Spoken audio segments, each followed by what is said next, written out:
জাতীয় মসজিদের একজন ভাই দয়া করে ভিডিওটা টান দিয়েন না, আপনাদেরকে দয়া করে হাত জোর করে বলতেছি। বাইতুল মোকাররম মসজিদের খতিব সাহেব আব্দুল মালেক সাহেবকে নিয়ে কি কথা বলতেছেন এই এই বেদাতি, একটু শোনেন। জাতীয় মসজিদের একজন খতিব, এরা দেখলে তো মনে হয় ফকিন্নি রিক্সাওয়ালা। তো এইটা কিভাবে খতিব হয় আমার মাথায় ধরে না। আবার ভুল করে অহরহ, একই 2-3 লাইন মুখস্থ করে আসে, একই খুতবা প্রতি জুমায় বলে। যে বক্তব্যটা বাংলায় দেয় ওইটা আর আরবিতে বলতে পারে না, সে আবার জাতীয় মসজিদের খতিব হয়ে গেছে। এই আব্দুল মালেক মৌলভী, তার কিভাবে সাহস হইল ঈদ মিলাদুন্নবী সাল্লাল্লাহু আলাইহি ওয়াসাল্লামের বিরুদ্ধে বক্তব্য দেওয়ার?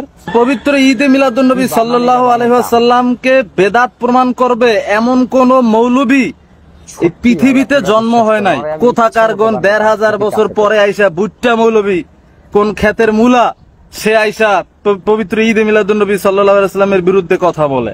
জাতীয় মসজিদ বাইতুল মোকাররমের বর্তমান খতিব জাতীয় বাইট্টা মৌলভী আব্দুল মালেক।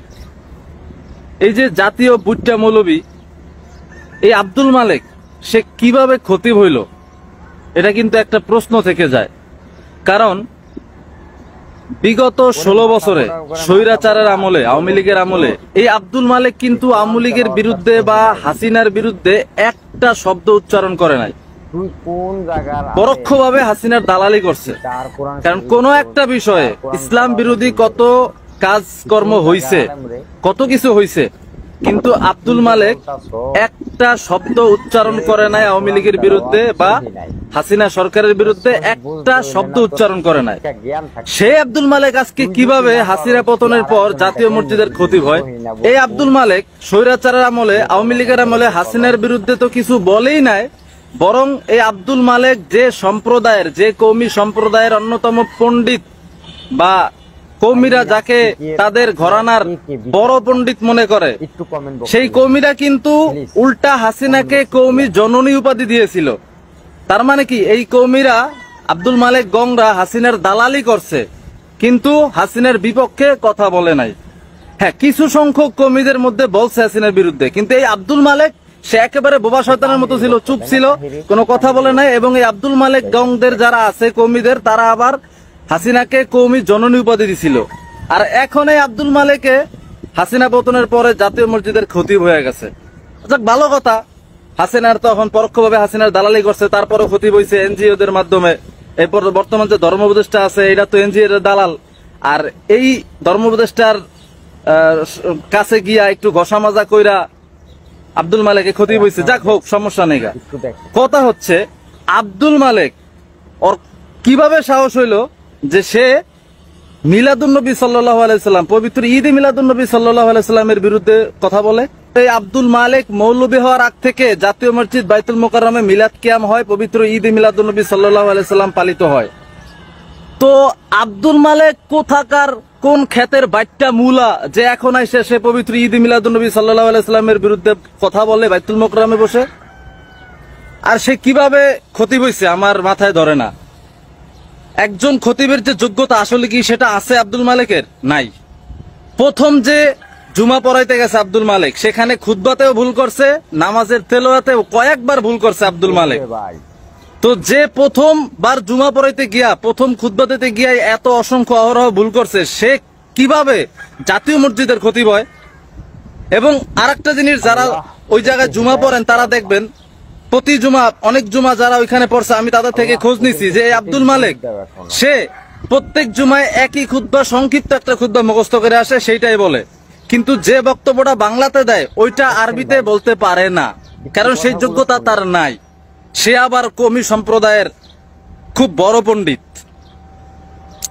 যে কিনা আরবিতে বক্তব্য দিতে পারে না 3-4 মিনিট, প্রত্যেক জুমায় নতুন নতুন বক্তব্য দিতে পারে না। সে কিনা আবার ঈদ মিলাদুন্নবী সাল্লাল্লাহু আলাইহি ওয়াসাল্লামের মতো মহান আজিম বিষয়ের বিরুদ্ধে কথা বলে। কিসের এলেম আছে আর? জাতীয় মসজিদের একজন খতিব, এরা দেখলে তো মনে হয় ফকিন্নি রিক্সাওয়ালা। তো এইটা কিভাবে খতিব হয় আমার মাথায় ধরে না। আবার ভুল করে অহরহ, একই 2-3 লাইন মুখস্থ করে আসে, একই খুতবা প্রতি জুমায় বলে। যে বক্তব্যটা বাংলায় দেয় ওইটা আর আরবিতে বলতে পারে না, সে আবার জাতীয় মসজিদের খতিব হয়ে গেছে। এই আব্দুল মালেক মৌলভী তার কিভাবে সাহস হইল ঈদ মিলাদুন্নবী সাল্লাল্লাহু আলাইহি সাল্লামের বিরুদ্ধে বক্তব্য দেওয়ার, যেখানে রাষ্ট্রীয়ভাবে সব জায়গা থেকে পবিত্র ঈদ মিলাদুন্নবী সাল্লাল্লাহু আলাইহি ওয়াসাল্লামের পক্ষে বিবৃতি দেওয়া হয়েছে। সেখানে আব্দুল মালেক কোন সাহসে কিভাবে জাতীয় মসজিদ বাইতুল মুকাররমে বসে পবিত্র ঈদ মিলাদুন্নবী সাল্লাল্লাহু আলাইহি ওয়াসাল্লামের বিপক্ষে শব্দ উচ্চারণ করলো, এটা বর্তমান সরকারকে খতিয়ে দেখতে হবে।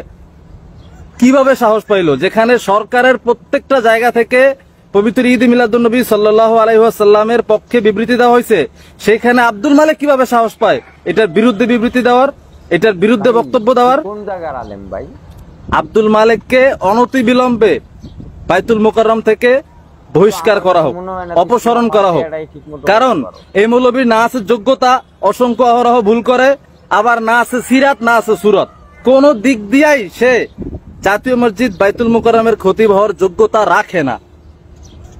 আর সে তো ধরতে গেলে বর্তমান রাষ্ট্রদ্রোহিতা করছে, যেখানে রাষ্ট্রীয়ভাবে সকল জায়গা থেকে পবিত্র ঈদ মিলাদুন্নবী সাল্লাল্লাহু আলাইহি ওয়াসাল্লামের পক্ষে বিবৃতি দিছে, সেখানে সে সেই রাষ্ট্রীয় বিবৃতির বিপক্ষে গিয়ে পবিত্র ঈদ মিলাদুন্নবী সাল্লাল্লাহু আলাইহি ওয়াসাল্লামের বিরুদ্ধে বক্তব্য দিয়েছে, অর্থাৎ সে রাষ্ট্রদ্রোহিতা করছে। তাকে এ কারণে হলেও জাতীয় মসজিদ বাইতুল মুকাররম থেকে অপসারণ করা হোক।